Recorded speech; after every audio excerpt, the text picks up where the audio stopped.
Thank you, Boomer, and thank you and welcome to the Armed Forces Remembrance Day celebration in the city of Taylor. I'd like to send out a special thank you to all of those performing at the event today, as well as the special guests and public officials surrounding me. Yesterday was May 8th, 70 years to the day that Adolf Hitler's Third Reich surrendered to the Allied forces, ending World War II in Europe. Just months later, Japan also surrendered, bringing an official end to the war. But the end was also a beginning. In post-World War II era, the hopes and aspirations of the United States citizenry skyrocketed, and America became the true world superpower. Those men and women who fought in World War II slowly but surely became known as America's greatest generation. They were men and women of small egos, big dreams, and conservative means. They had fought their war at an early age, a worldwide world between good and evil. Afterward, they just wanted to find a job, marry their loved ones, and get on with their lives. They wanted to find peace. But they not only served in the War of Wars, they also served as America's directional compass for the half-century that came after. Many were guys who returned to battle in Korea, who helped create the nation's highway system in the 50s and who helped send men to the moon in the 60s. They set the pace, whether it was in a corporate boardroom or some neighborhood block. As these days and months pass, we no longer look to the greatest generation for leadership. Instead, we look to many of you. The greatest generation has passed the torch to the new generation of military veterans, vets who served in the jungles of Vietnam or the sands of the Middle East. So, for you younger veterans in the audience who think you're done serving your country, think again. You are now the greatest generation. Be proud of that title and help lead America to even greater heights. Thank you, and thank you all for your service.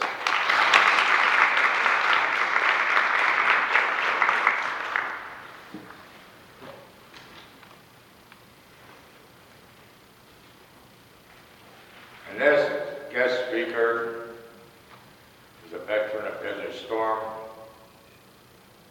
a member of the VFW, 4422, and he's also a member of the City Council.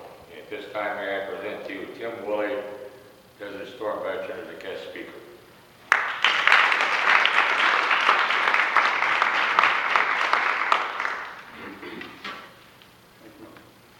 I want to thank everybody for coming today. It's an absolute honor to speak on behalf of Desert Storm veterans today. When I was asked to speak, we were talking about it at the meeting, and I think it was Stephanie that asked me. She said, "Do you still have your Class A uniform that you served?" And I said, "Yeah."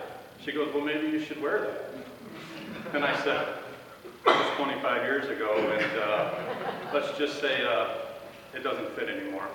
However, I was looking around, and I was able to find something that actually does still fit, so I figured it'd be fitting to throw this on while I speak.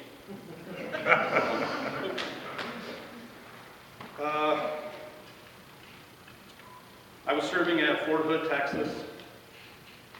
Back in August 2nd of 1990, I was on CQ duty, and it was about 12:30 at night. At this time, Iraq invaded Kuwait. I was at about 12:30, I was buffing the floors, and CQ duty is usually a sergeant mans the phone, and an enlisted guy usually buffs the floors, cleans up, and then finds a couch and sleeps for the rest of the night. Gets the next day off. As I was buffing the floors, people kept coming in throughout the night, so then I'd have to go back and start buffing the floors again. And finally, a good friend that I got to know actually quite well, and his name was Colonel Sylvester, our brigade commander, come walking in. And he says, "Hey, Woolley, how are you doing?" I said, "Good, sir." I said, "I'm trying to buff these floors, but everybody keeps coming in the middle of the night for some reason." And I said, "Well, what's going on?" And he looked at me and he said, "Son, put that buffer away. It's going to be a busy night here. Looks like we're going to be going to war." Now, this was after Vietnam, and there was really hadn't been any combat for quite a while. And I think 90% of the people that signed up to go in the military at that time were going in for either the adventure, which was my case, or the college money. So, after that time, there was some chaos. People were really, I found kind of funny, because you joined the military. There was always that, option. So we did get the call, and I was a part of the 2nd Armored Division. I was a forward observer for artillery. I was their eyes, basically called and told them where to shoot. I was with the Division Scout Element. We were the 2-1 Cav in 2nd Armored Division, and they took our brigade and made us part of 1st Cav Division, which gave them 3 full brigades, which I became part of 1/7 Cav. We were a Division Scout Element. We landed in Saudi Arabia around September. Went out to the desert, started moving north at that point. Our mission was to go through Iraq and take out the Republican Guard. Luckily, not one member of my unit was injured or passed away. I shouldn't say injured, but we lost no soldiers, which was great. I served with some of the greatest people in the world. I will never forget these guys. We would give our lives for each other in a heartbeat, and 25 years later, we probably still do the same. We just actually started talking again. Thank God for Facebook. We're actually talking about planning a reunion of some sort. Looks like we're kind of focusing on Vegas. But I just would like to say that these guys, I actually want to recognize them by name. And these guys were the greatest guys in the world. My track mate, good friend, Keith Martin, Scottsdale, Arizona. Derek Biasioli, Houston, Texas. Brad Spinks, Dallas, Texas. Joaquin Perilla, New York, New York. Angel Cruz, Hartford, Connecticut. And a great man and a brave man, and I'd like to thank this man personally, my Sergeant David Osborne, who is now still serving and is a Command Sergeant Major at Fort Hood.